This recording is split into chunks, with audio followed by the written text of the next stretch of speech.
作为顶流女明星，我被邀请参加了一档恋综，消息刚刚曝光出来，导演就被骂惨了。无他，因为我路人缘不好，全网粉丝8000万，其中6000万都是黑粉，还有2000万是我自己买的水军。我曾经靠着在国外街头10分钟搭讪5个小帅哥，并成功的要到联系方式，火遍全网。之后凭借美貌在娱乐圈大杀四方，但是又靠着不敬业、耍大牌、不尊重前辈等等黑料，成为万人嫌。可这些一点都不妨碍我红。就算大家讨厌我，但是不可否认，我给节目组带来了很多的热度。当天晚上5个热搜都是我的名字。不过第二天，另外一个人代替我站在了热搜上，影帝江青妍，因为他也参加了这档恋综，一个集结了当红影帝、黑红女星，还有清纯小花、流量小生等等大咖的节目，无一例外的成了全场焦点。还没开始录制，我的评论区就全是江青妍粉丝的警告，务必离他家哥哥远一点。其他参加节目的男嘉宾也在自己的评论区收到粉丝的警告，离我远一些。原本这种话大家都睁一只眼闭一只眼，谁知道流量小生于子胜居然真的在评论下认真的回复：好的，我会擦亮眼睛仔细的挑选，避开渣女，大家要多多支持我。笑死，也不知道是谁在晚会后台要我的微信，妹粉非要踩老娘一脚是吧？只可惜我是娱乐圈出了名的心直口快，精神不稳定，当场就用这条评论发微博：参加恋综还让你选上了是吧？就你这样的，老娘配你800个来回都不带转弯的，不出意外的，我再次挨骂了。某人真把自己当什么大咖了呀？我家哥哥就是看不上你，照照镜子吧，就你这样的能配得上谁啊？凭我看的太多了，这些我真看不上。但是关于谁能配得上我这件事情，居然还被网友发起了投票。不过当然了，选项里都不是好人，连伏地魔都出现了，甚至还有人在为伏地魔鸣不平。一直到晚上，半年都不会营业一次的江青妍突然上了微博，并且转发了这个投票。我觉得我配得上他，所以能在投票选项里加上我的名字吗？一时之间，全网都炸了。江青妍是谁？那可是娱乐圈著名的好好先生，出道至今零绯闻、零黑料，甚至被粉丝们称为是娱乐圈永不塌房的艺人。偏偏这样离谱的人设还真被他给立起来了。但是今天江青妍的神奇操作，成功的让粉丝们炸毛。哥哥，你这是在做什么？离他远一点啊！苏婷可不是什么好女人，苏婷都互穿地心了，哥哥擦亮眼睛，别理他。我家哥哥真是善良，为了不让女嘉宾自卑，居然这种话都说得出口。但是这善良大可不必呀，我也觉得大可不必，以至于当场将微信黑名单里的某个人拉出来。你干什么？那头几乎是秒回。我还以为你会在参加节目后才把我放出来，现在是说这个时候吗？你微博什么意思啊？能不能避嫌？避什么嫌？都要参加一个综艺了，还有什么可避的？难不成参加综艺你不选我玩游戏？我发了个白眼儿，没再回复，那头像是着急了，消息一条接着一条。你不选我，你选谁？再说了，我们避嫌能避到哪里去？当年的事情你都忘了？回消息啊，你又打算冷处理我？你不选我玩游戏，你选谁呀？我8块腹肌，10项全能，当年你还摸着我的腹肌说要在上面玩滑滑梯，你都忘了？而后就是一连串小猪卖生气的表情包。我曾经夸过这个表情特别像他，为此某人还和我吃味了很久。只是这么多年了，这串表情包居然还留着。我没再理会震动的手机，放在一边后就开始护肤。一套流程结束完毕，我打算上床睡觉，刚刚闭上眼睛，经纪人的电话就打来。你还和江青妍谈过恋爱？他怎么知道的？我应该没和公司说起这回事儿吧？江青妍那头都承认了，这么重要的事情，你怎么不和公司说一声？承认了？谁承认了？我吓得立马翻身坐起来，点进微博热搜第一条就是关于他。井号江青妍直播间塌房，井号江青妍，苏婷，井号我看着和他出现在同一个热搜词条，顿时眼前一黑，颤颤巍巍地点进第一条，吓得我当场摔掉了手机。视频里江青妍正在面对镜头和众人打招呼，我万万没想到，刚才回消息的时候，这小子居然在直播。他一身西装，戴着金丝眼镜，颇有几分斯文败类的模样。弹幕里一直在夸好帅，哥哥杀我，还有粉丝在问为什么要帮我说话，他也没有回应。直到江青妍的手机突然响起，他拿起手机开始回消息，金丝眼镜下的镜片将消息反射得一清二楚。当代网友都是被称为猎文虎克的人，当下就把我和他的聊天记录扒得一干二净。江青妍第一次塌房就搭上了我这个全网潮的渣女，堪称地震一样，并且随后江青妍也发文承认了这件事，确实谈过。下面的粉丝哀嚎一片，顿时让所有人破防了。哥哥，你怎么能和这样的人谈恋爱呢？幸好分手了，这种人配不上你。但是你们要去参加同一个恋综是什么意思？不会想破镜重圆吧？楼上的说话可以，讲鬼故事是不是有些过分了？我和江青妍曾经谈过恋爱这事就这样被捅了出来，应该说纯粹是他自曝的。恋综还没开始录制，我俩就在网上掀起了一片腥风血雨。老实说，我俩热度都不低，但是任谁也没想到我们俩会被绑在一起。在这片哀嚎声中，有一些吃瓜网友的评论格外引人注目。咱就是说，有没有种可能，影帝这次参加这个节目就是来求复合的？看到江青眼参加恋综的消息时，当时还以为自己起猛了，他怎么看都不像是会参加综艺的人啊，现在看就说得清了。楼上的姐妹别太离谱啊，这种过期糖有什么好磕的？他俩不配，配不配的不也得正主说了算吗？你看聊天记录里，江青眼像是爱搭不理的样子吗？他都恨不得钻过屏幕舔上去了。网上讨论声一片，我们俩攒够了热度，导演看着我们的时候都是笑盈盈的。咱们一定要趁热打铁，今天晚上咱们就开个直播，作为我们这次综艺的先导片。我冷笑一声没再说话，只是目光打量着坐在别墅里的这一群人。江青眼就坐在沙发上，从我走进别墅开始，眼神就掉在我身上了。至于旁边的于子胜，对上我的视线，眼中有些不屑。我扭过头看一下另一边的女嘉宾，一个当红小花周雅雅，另外一个是曾经的影后年红。导演说还有一个男嘉宾，但是还没来，所以先不参加先导片的录制。晚上直播的时候，无数个机位对准我们，看我们坐在一起玩游戏。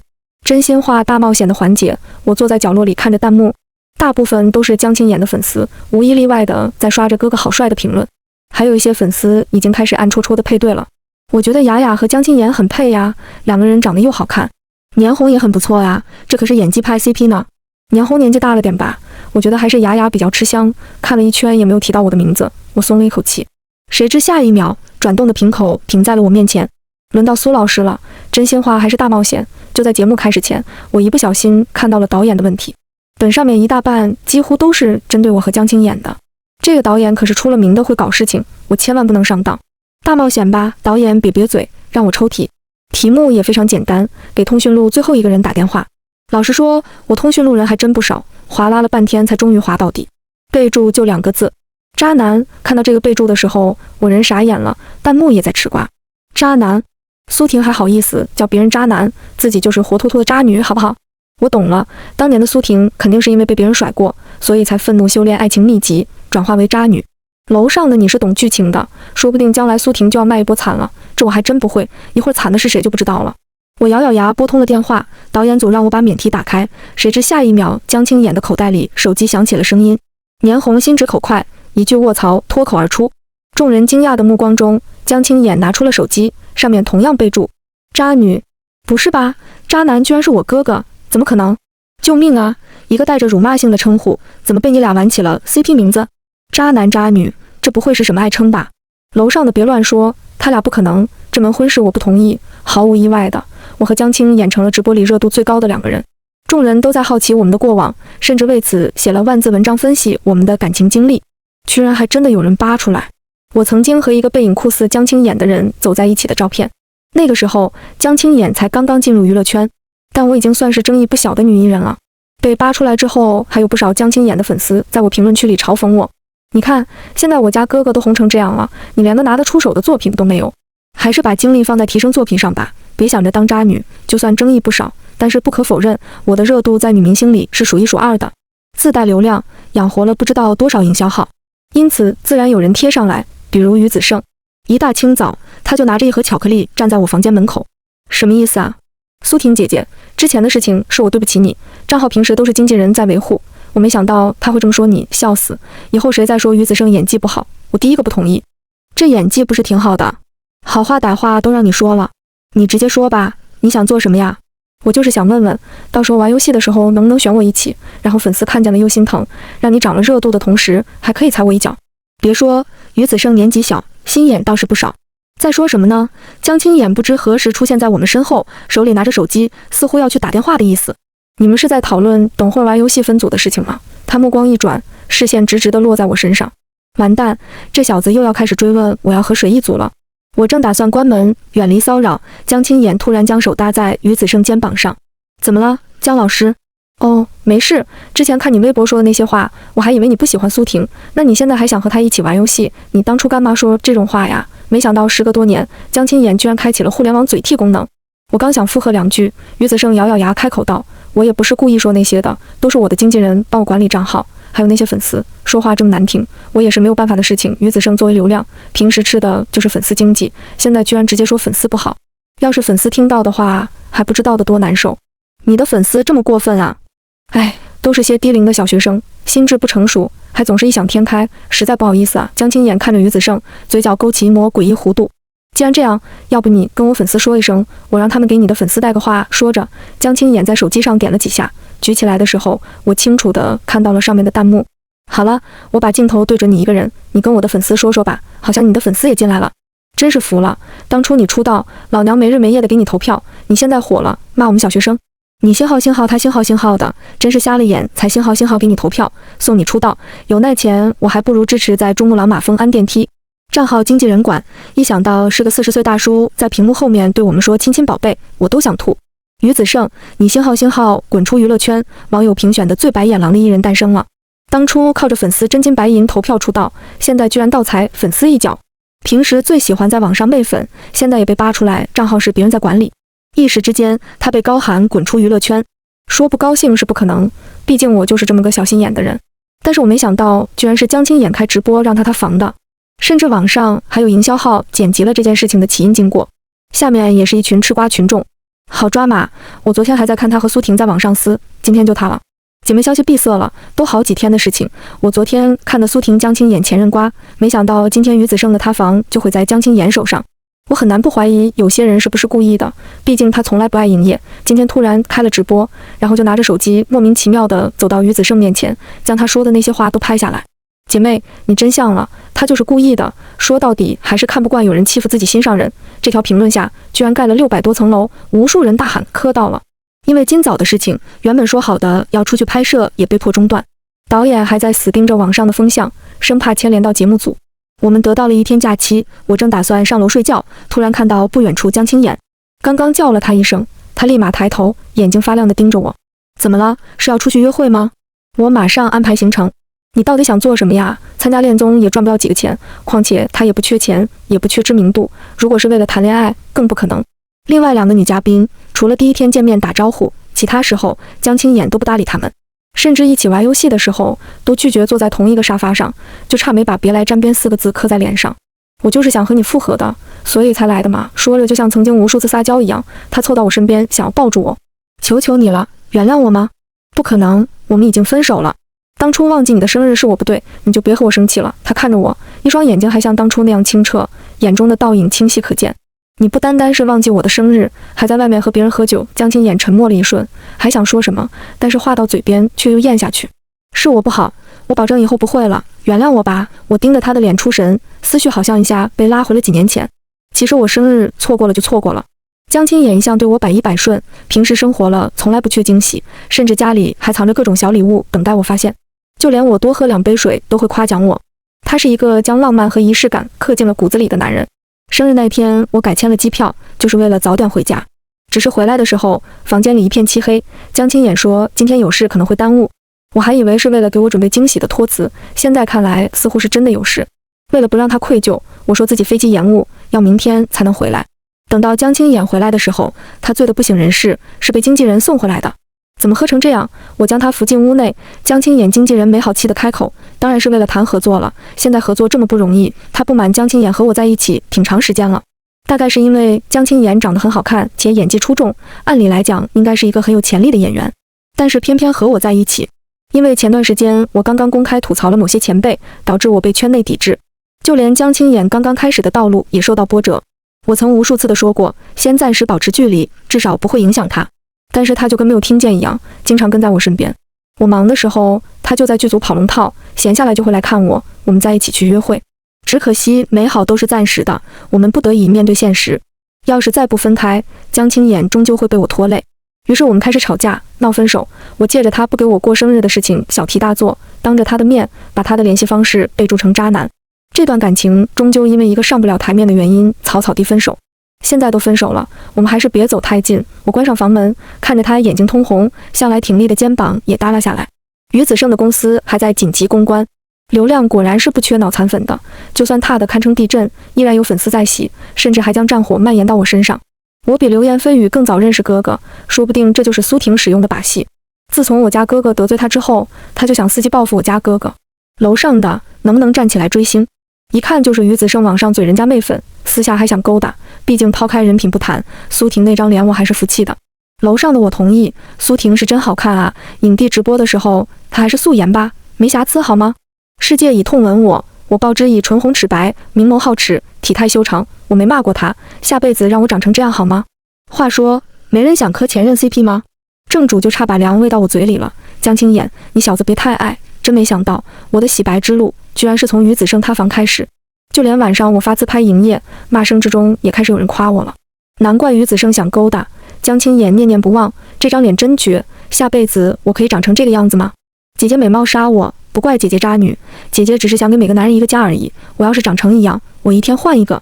姐姐，其实我是189体育生，只是病毒把我变成了1.6米小萌妹。姐姐性别可以不要卡得太死吗？评论区各种整活，网速快的我无法想象，更无法想象的是，江青眼居然来了我的评论区，还在那天189体育生变成1.6米小萌妹评论下面回复了一个问号。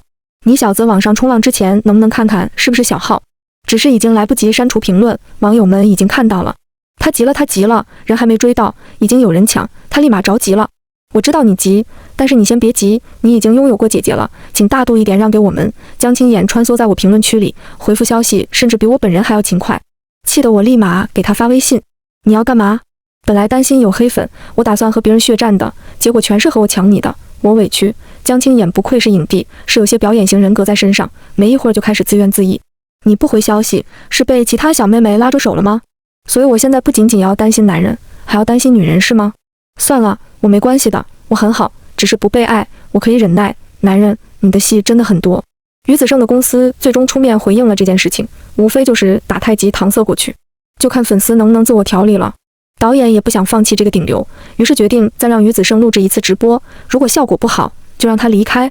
事实证明，粉丝也不是冤大头。于子胜的直播间弹幕都快骂疯了，放眼看过去，全是屏蔽词。最后他本人也摆烂，干脆不去看弹幕。年轻人终究是心理承受能力不强。想当年骂我的人可是各种金句频出，为了让我看懂自己被骂，谐音、拼音都用上了，个个都踩在审核的底线骂我。导演让我们自行配对，抽签选择游玩的地方。江青眼的目光瞬间就看过来，我立马低头假装没看见。听到自行配对2个字，江青眼的眼神都在放光。某些人，我劝你不要太激动，小心有反转。万万没想到，我居然开始磕起了江青眼和苏婷的 CP， 前任 CP 真的很香。导演打量着我们开始搞事情，不如今天我们让女方来做选择吧。年红和另一个男嘉宾打得火热，两人几乎是立马配对。周雅雅的目光压根没在男嘉宾身上，反而一直看着我。姐姐，我可以和你一组吗？我想和你说说话。我靠，反转来了，这不是恋综吗？百合也可以吗？故乡的百合花开了呀，某江姓男子后槽牙都要咬碎了。美艳女明星 X 清纯小白花，这个 CP 也不是不行啊。漂亮妹妹的请求，我怎么可能会拒绝？尤其周雅雅用漂亮的大眼睛看着你的时候。于是恋综首次女嘉宾配对的阵容出现了。江青眼扫了一眼于子胜，嫌弃的表情就差没有写在脸上，当场就表示不参加这次活动。导演最终没有说什么，点点头就随他去。我和周雅雅抽中了逛街购物，开开心心的拎着包出门。旁边有摄影师举着镜头对准我们，全程直播。周雅雅挽着我的手，脸上的笑意一刻都没有消散。漂亮姐姐一起逛街，画面真的好养眼啊！弹幕里的粉丝还在感叹的时候，一条系统消息飘过：江青眼进入直播间。我没看错吧？是江青眼，这小子在防谁啊？是他不错了，刚去了那边的直播间，这小子就坐在沙发上看直播，眼神幽怨的都可穿过屏幕了。不知道雅雅有没有觉得后背发凉，发没发凉我不知道，至少周雅雅看着挺高兴的。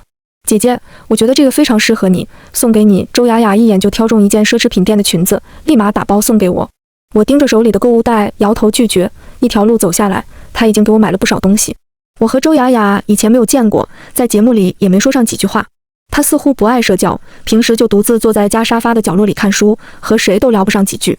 这是今天她仿佛变了一个人，热情地挽着我的手和我聊天。姐姐，我真的很想送给你，其实我参加恋综都是为了你。我吓得一抖，自认为撩人无数，居然有天会被别人反撩。还没等我说话，直播间已经开始热闹，尤其是江青眼立马评论一个问号，哈哈哈，有人着急了。要是他们能成的话，也不是不可以。姐姐你别误会，我是一直想感谢你来着。感谢我？我有什么好值得感谢的？你还记得李雷吗？我靠，那我可太记得了，当初我公开对过的第一个男明星。李雷也算是圈里的老前辈，德高望重。早些年的话剧十分吸引人，后来又辗转幕后当起了导演和制作人。我曾经在他的剧里演过一个小角色，事后记者问我对导演有什么看法，我冷笑一声，面对镜头吐出12个字：癞蛤蟆吃西瓜，长得丑，玩得花。因为这件事情，我一度被圈内怒骂，很长一段时间都没接到通告。纵然后来李雷被曝光出诱骗、强奸未成年、搞职场潜规则等等，被封杀进监狱之后，我的名字也再没被人提起过。其实当时李雷一直在骚扰我，想请我吃饭来着，我拒绝了很多次都不管用。直到你勇敢地在记者面前说出那番话，李雷估计是吓着了，很长一段时间都没找女演员去他房间。我一直想为你发声，就总也找不到机会，经纪人也不让我离你太近，所以我一直想当面感谢你来着。事情被再次翻出来，直播间里的人都炸了。当然还有这事儿，我都震惊了。当初李雷曝光的时候，我妈还不相信，还说他人好，后来就进监狱了。没想到当年雅雅也差点成了受害者，幸好苏婷勇敢站出来发声，拦住了更多受害者。但是苏婷因为这事儿被骂了好久啊，心疼我家姐姐。对不起，真的没想到苏婷是这样的人，我为我曾经骂过她而深刻道歉。李雷曾经也给我递过名片和酒店房卡，被我拒绝之后，他不怒反笑，扬言让我在圈子里混不下去，就算我混不下去，也绝对会把他带下水。于是我悄悄地收集了他在圈子里的脏事，转交给了警察。事情爆出来的时候，无人再提起我骂过他的事情，只记得我曾经嘴过一位德高望重的前辈。我不喜欢解释太多，于是这件事情一直没人提。倒是没想到会和周雅雅有这样奇妙的缘分。心疼苏婷这词条迅速的在网上发酵，很快的我就登上了热搜。彼时我和周雅雅刚刚逛街回来，手里拎着一大堆东西，一进别墅门就看到了坐在沙发上幽怨的某人。你们回来了。周雅雅被吓得默默的后退一步。这哥我也是服了，要不你加入他们吧，全程在沙发上盯着直播看算个什么。看到苏婷爆出旧事的时候，他心疼的眉头皱得都能夹死苍蝇了。现在看着两个人回来，他又幽怨的仿佛怨妇。哥你情绪真多。晚上大家聚在一起吃晚餐，大概于子胜的直播效果不好，被导演叫去说话了。晚餐只有我们5个人，我左手坐着周雅雅，右手坐着江青眼。姐姐你要吃牛排吗？说着，周雅雅将切好的牛排递到我面前。我还没来得及道谢，一杯橙汁已经推到了我身边。你不是喜欢喝橙汁吗？我余光瞥向两人，有些坐立难安。江青眼也不知道抽什么风，一会儿给我递纸巾，一会儿来给我递勺子，全程殷勤的不像话，顺便时不时的瞪周雅雅一眼。我终于忍不住，趁着镜头没注意的时候戳了戳她。你不要吓人家小姑娘。所以你现在是为了别人来教训我吗？江青眼没压住音量，声音传遍了别墅每一个人的耳朵里，包括镜头前的麦克风。好怨妇呀，我要笑喷了。周雅雅做错了什么？她只是心疼姐姐而已。可是江青眼又做错了什么？他只想追回他的心上人。一场风波最终在我3下5除2的解决，晚餐回房间之后勉强平息。导演关掉了直播，我在网上查看今日的流量热点，大家都在讨论这次直播的事情。江青眼真的全程都没出门，一直坐在沙发上看着我和周雅雅逛街的直播，而我也因为今天的直播上涨了不少的粉丝，甚至许多人来到了我的评论区下面安慰我。我退出评论区，突然发现热搜榜上挂着江青眼的名字。井号江青眼，怨夫，井号影帝查看情敌微博，井号情敌，哪里来的情敌？我一时好奇点进了这条热搜词条，江青眼居然跑进了周雅雅的微博里看她的微博，甚至一不小心手滑点赞了其中一条，虽然很快的取消，但还是让网友发现了端倪。要是别人我说不定就要怀疑是你暗恋人家了，但这是周雅雅呀，今天才和你心上人手拉手一起逛街的周雅雅，很难不怀疑江青眼是来人家的微博看看，确定情敌有没有其他的心思。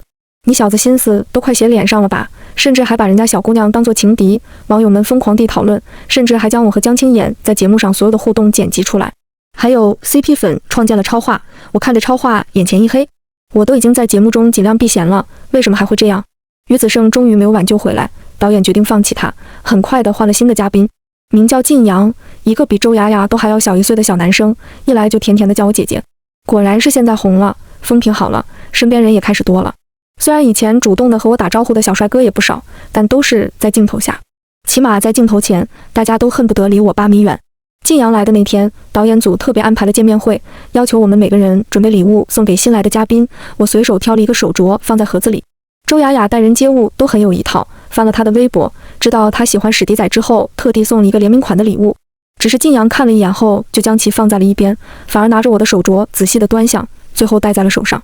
谢谢姐姐，你送的礼物我特别喜欢，我一定会好好的珍藏的。我下意识的看一下江青眼的脸色，果不其然，某人的脸已经黑成了锅底，弹幕里也已经笑疯了。让我看看是谁吃醋了。我不说。这个弟弟之前没看节目吗？前任 CP 这么火，他不会还想来插一脚吧？楼上的说话注意点，前任 CP 都是工业糖精，况且我们家哥哥不比影帝差好吗？导演为我们准备了露天烧烤，晋阳没时间看弹幕，全程都在烧烤摊前忙碌。姐姐要不要来吃点鸡翅？我亲手烤的。我下意识的想要拒绝，鸡翅已经被江青妍抢过去。他胃不好，不太能吃辣，我吃吧。真的吗？姐姐对不起，我不知道。没关系，你不知道也很正常，只有他身边的人才知道他这毛病。我看着两个男人争来抢去，眼神里互放眼刀，默默的后退。好重的火药味呀！江青妍加油，我站前任 CP。这就是正宫的威严吗？虽然他还算不上。此时此刻，江青妍就像一个炸毛的猫一样，又要提防情敌，又得把心上人追回来。晚餐结束后，众人坐在一起聊天，搞事的导演立马将去镜头对准晋阳，问他最吸引你的女嘉宾是谁？当然是苏婷姐姐啦，我看过她拍的很多戏，超级喜欢她的。虽然我知道姜老师也喜欢她，但是我不会放弃的。话音刚落，江青妍手中的杯子掉落在地，碎成一片。我第一次见到晋阳，这人已经向我表达了非比寻常的好感。之后的节目录制，他甚至全程跟在我身边，丝毫不顾节目组的规则。一时之间，我身边跟着两个男人，互相攀比。好不容易结束一天的录制，我躺在床上正准备休息，敲门声传来，是我房间热水器坏了，能进你房间洗个澡吗？我打开房门，江青妍就站在门口，一手拿着毛巾看着我，笑得十分无辜。褪去妆发后，她将头发乖顺地搭了下来，感觉年轻了好几岁。我房间的热水器坏了，借你房间洗个澡，你不介意吧？你敢不敢用一个更好的理由？好歹当年我也是能在外国街头光靠嘴巴10分钟要5个小帅哥联系方式的女人，这点小把戏怎么会不清楚？尤其当年我们刚刚同居的时候，江青妍想来我房间里过夜，每每都用上自己房间热水器坏了这个拙劣的小把戏。就是坏了，她站在门口，浑身上下都写着别扭2个字。我轻叹一声，终究还是侧身让她进来。江青妍立马露出得逞的笑容，跟着走进我房间，关上门就立刻扑上来。你离那个小孩远一点。你先松开。江青妍越搂越紧，鼻息在我的耳边喷洒，激起一片战栗。姐姐，低沉沙哑的嗓音传来，只感觉从耳膜开始，浑身就像过电一般。你喜欢被叫姐姐的话，以后我都这么叫你。我和江青妍前后生日只差10天，他总想让我叫他哥哥，我总想让他叫我姐姐。但是这样带着点禁忌的称呼，一般只在进行某个不可描述事情的时候。这还是他破天荒第一次认真的叫姐姐。你离他远一点，这小子心思不纯。我知道了。还有，别和他说话。行。还有，得和我复合。11，不行。为什么？江青妍立马放开我，对上我的视线，他语气着急。现在和以前不一样了，我现在有很多资源，他们都上赶着求我去演戏，不会再像以前一样，我不用再每天喝酒去应酬了。原来他都知道啊。我不相信你只是因为我没有跟你过生日而分手，你怕耽误了我的事业，既然是为我着想，为什么不能听听我的想法？我们都已经错过了这么久，现在我也已经发展得很好，你也有很多粉丝喜欢，我们重新开始不好吗？他着急的就差没跺脚了，眼中的慌乱展露无遗。我有些犹豫，粉丝真的希望我们在一起吗？到底是真的祝福，还是因为只是磕 CP 上头了的跟风而已？不管他们在不在乎，至少我们互相喜欢就够了。江青妍的话让我陷入了沉思。第二天一早，导演就催我们尽快下楼录制。今天是综艺的最后一期，同样是采用直播的形式。一出房间，我就撞见晋阳，他热情地朝我打招呼，还没来得及说话，江青妍从一个房间出来，搂住我的肩膀，扭头离开。导演说，今天是最后一次约会，同样采取自愿配对的方式，只是这一次由男嘉宾选择，而女嘉宾需要去楼上的房间等待。我回头看了江青妍一眼，她立马朝我眨眼。我坐在房间里，百无聊赖地看着直播间的弹幕，也不知道等会儿来的会是谁。还用说，必定是我们影帝哥哥呀，前任 CP 谁不可？但是晋阳也不错呀，谁不喜欢姐弟恋？没关系，江青妍也可以是弟弟。我忍不住满心期待，只是下一秒，外面突然传来的骚乱声，我听到一声闷响，随后就是导演们的尖叫。我走出门查看情况，一时之间愣在原地。江青妍站在楼梯口，而楼梯下晋阳蜷缩成一团，露出痛苦的神色。天啊，江青妍居然把晋阳推下楼了！不是吧，恋综而已，到底有多大的嫉妒心啊？晋阳好像伤到腰了，他可是跳舞的，直播被紧急叫停，一群人连忙手忙脚乱地将晋阳送到了医院。记者们闻讯赶来，瞬间就在医院楼下围得水泄不通。晋阳的经纪人首先赶来，着急地向医生询问情况。等江青妍的经纪人赶到的时候，双方立马吵起来。再怎么样也不能动手啊，我们晋阳可是跳舞的孩子，这要是摔伤了，他以后的舞台怎么办？先冷静一点，这件事情会有一个结果的，我不相信我们江青妍会随便的推人。事实都摆在眼前了，还想怎么狡辩？都有人拍到了，当时可在直播，当时确实在直播，只是晋阳说要和江青眼单独聊聊，于是两人便在楼梯口徘徊。反倒是另一位男嘉宾的直播镜头对准了二人，下一秒只见晋阳从楼梯滚落下来。晋阳虽然出道不久，但也是小有流量的男艺人，再加上又是受害方，这件事情一出，瞬间就将江青眼给骂惨了。肯定是因为嫉妒我家哥哥呀，看着自己心上人跟别人走得这么近，心怀嫉妒才把他推下去的。知人知面不知心，真没想到竟然是这种人。我看江青眼和苏婷都不是什么好人，一个被窝里也睡不出两种人的。楼下的记者越来越多，经纪人让我们先离开。江青眼看了我一眼，低头向我走来。我没有推他，我知道，我捏了捏他的手，别害怕。江青眼首先跟着助理离开，我在医院等了一会儿，确定晋阳一时半会儿还没有结果后，只能跟着经纪人离开医院。只是在停车场，却被一群记者围住。苏老师，能不能说说你对这件事情的看法？两个人为你大打出手，这件事情你怎么想呢？我正要上车，听到记者这话，停下了脚步。经纪人还想拉住我，我松开他的手，接过话筒面对镜头。他们没有为我大打出手，我相信江青眼。所以你当时看到事情的真相吗？没有，但是我相信记者们面面相觑，长枪短炮地对准我。你都没有看到就妄下结论，你怎么相信他呢？就凭我和他曾经在一起，就凭我们是这个世界上最爱彼此的人。晋阳的事情还在发酵，晚上晋阳的经纪人分享他最近的情况，腿上腰上都受了伤，估计1-2年都不能再跳舞。这无疑惹怒了晋阳的粉丝，纷纷跑到了江青眼的微博下面，要求给个说法。不只是他，还有我，因为我的这番言论，许多人来骂我。我们想去医院看看晋阳，都被他的经纪人拦在了外面。恋综被紧急叫停，江青眼的公司楼围了许多晋阳的粉丝，在楼下举着横幅抗议。甚至在江青眼去公司的路上，有一位过激的粉丝直接用地上的石子砸中了江青眼的头，江青眼当场被送到了医院。于是这场战争直接演变成了两家粉丝的对骂，网上掀起一片腥风血雨。我着急忙慌地赶到医院，江青眼刚刚包扎好头，躺在病床上，好痛啊！一看到我，他原本冷漠的脸顿时变了副模样，拉着我的手开始撒娇。你不是应该说看到我就不痛了吗？这跟剧本说好的不一样啊！可是真的很痛，你摸摸。我看着他额头上的伤痕，说不心疼是假的。晋阳的事情你打算怎么处理？我已经解决好了，很快就有结果。江青燕说得十分笃定，又拉着我的2只手附在他的脸上。还是先说说我们的事情吧。我们什么事？对上他的视线，我有些不好意思，立马挪开。你说我们是这个世界上彼此最喜欢的人，现在怎么翻脸不认人啊？说着，这人直接从枕头下掏出了一支录音笔，里面只有我采访时说的那句话。他将其打开循环播放，还在我耳边晃来晃去。你看，这是你亲口说的，你可不能赖账。知道了，知道了。我气得赶紧抢过他手里的录音笔关掉。事已至此，我还能说什么呢？晋阳的事情你打算怎么处理？他是不小心摔倒的吗？不是，他是故意的。我心里咯噔一声。虽然有想过这个想法，但是很快的又被我打破。毕竟他是跳舞出身的艺人，这次摔伤2-3年都不能跳舞，也算是个极大的惩罚。为了什么要付出这么大的代价？我早就听说他不想跳舞，想进演艺圈，我们俩之间有些资源冲突，再加上我挡在他面前，很多好资源不能落在他手上，估计看不顺眼。我挺久了，江青眼无所谓的耸肩，让我别多想。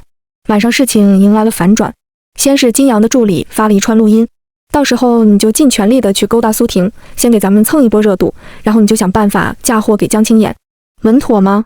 这件事放心，水军都已联系好了，事情一出马上为你造势，到时候你就是受害者。也行，王导那部戏联系上没有？我早就想去了，就是江青眼在我面前当着。放心，江青眼算什么？姐到时候把你捧得比他还红，舆论顿时迎来了新变化，众人还在嘲笑着晋阳不知天高地厚，随后就是一连串的视频实锤。视频里，江青眼和晋阳站在楼梯口。哥，王导那部戏我相中挺长时间了，你能不能让给我？我不跟你抢，你和苏婷姐姐约会去吧。可以，如果王导愿意的话。晋阳立刻转变了脸色。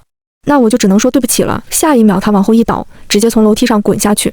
这视频我光是看就是觉得浑身都疼，这小子真对自己下得了手啊。视频是谁拍的？年红，我听说他准备另一个手机，打算拍 vlog， 没想到让咱们占了便宜。至于那个助理是主动的找上门的，应该是某次偷听到就录下来，我们出了点钱就把录音买过来了。估计晋阳也没有想到身边的助理得了钱立马就把他给出卖了。这次好好的筹划瞬间满盘皆空，还引得全网嘲讽。当天晚上晋阳的公司就提出了解约，之前还一直帮他的经纪人立马取关了他。有时候娱乐圈就是这么现实，一旦没有利用价值，马上就能甩开。晋阳明明各方面条件都不差，在娱乐圈总能找到自己的一席之地，只可惜他太贪心，妄想了一夜成名，最终因为贪欲害了自己。事情过了几天，终于逐渐的平息，只是大家还是好奇恋综最后的结局。刚开始这部恋综还因为集齐了一堆的话题人物备受关注，之后又出现了各种抓马事件，一度被网友们评为最让人津津乐道的综艺。只是因为最后一期出现意外，被迫叫停，网友们都好奇最后。江青眼头上的伤好的当天，我陪他一起走出医院。那天阳光正好，他拉着我的手不放。你说的话还算不算数啊？我立马点头。我们站在树下拍下一张合照，阔别多年，重新拍下合照。江青眼立马拿着照片发了微博，告别前任 CP， 现任 CP 正式开始营业。